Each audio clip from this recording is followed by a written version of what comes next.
भाषा के विवाद ने एक मासूम की जान ले ली। महाराष्ट्र में मराठी और हिंदी भाषी लोगों के बीच भाषा को लेकर तनाव कोई नई बात नहीं है, लेकिन इस बार यह तनाव एक 19 साल के छात्र की जान ले गया। मुंबई के कल्याण में अर्नव नाम के युवक की कथित आत्महत्या ने एक सवाल खड़ा कर दिया है। क्या भाषा का झगड़ा इतना बढ़ चुका है कि अब लोग अपनी ही भाषा बोलने से डरने लगे? आइए इस पूरे मामले को विस्तार से समझते हैं। क्यों ये मामला इतना बड़ा है? महाराष्ट्र में भाषाई पहचान हमेशा से राजनीति और समाज का एक महत्वपूर्ण हिस्सा रही है।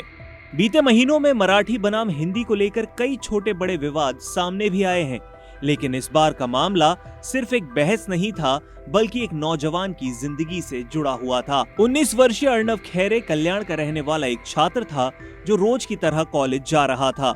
उस वक्त जब ट्रेन में उसका झगड़ा हुआ और उसके पिता के अनुसार उस झगड़े ने उसकी मानसिक हालत पर गंभीर असर छोड़ दिया। आइए समझते हैं कि असल में घटना हुई क्या थी। ट्रेन में यह विवाद शुरू हुआ था। मुंबई की लोकल ट्रेन भीड़ से बेहद ही भरी होती है, इतना कि लोग गेट से लटककर भी ट्रैवल करते हैं, और ऐसी ही भरी ट्रेन में अर्नव भी ट्रैवल कर रहा था। अर्नव के पिता ने बताया कि भीड़ भाड़ में धक्का मुक्की हो रही थी, जिसके चलते अर्नव ने एक सहयात्री से हिंदी में कहा कि भाई थोड़ा आगे धक्का दो, मेरे ऊपर लोड आ रहा है। और शायद ये उसकी गलती बन गया, क्योंकि मामला यहीं से बिगड़ गया।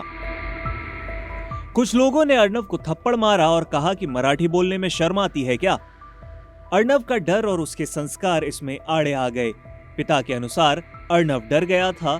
उसने मां से कहा कि वो लड़ाई बढ़ाना नहीं चाहता था, इसलिए वो चुपचाप थाने स्टेशन पर उतरकर अपने कॉलेज चला गया।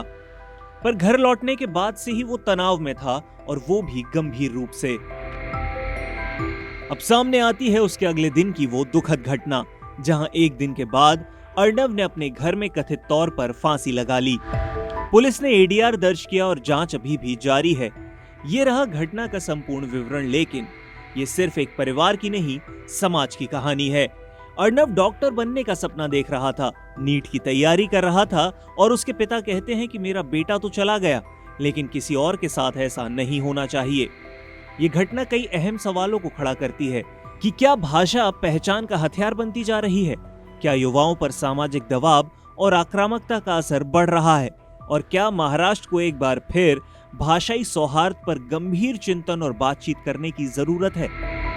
भारत की ताकत उसकी भाषाई और सांस्कृतिक विविधता से है, लेकिन जब भाषा गर्व का विषय बनकर संघर्ष का रूप ले ले, तो नुकसान सिर्फ एक व्यक्ति का नहीं, अपितु पूरे समाज का होता है। अर्नव की कहानी दुखद है, लेकिन साथ ही एक जरूरी मुद्दा भी सामने लाती है कि मुंबई के अंदर भाषा के विवाद ने एक मासूम की जान ले ली।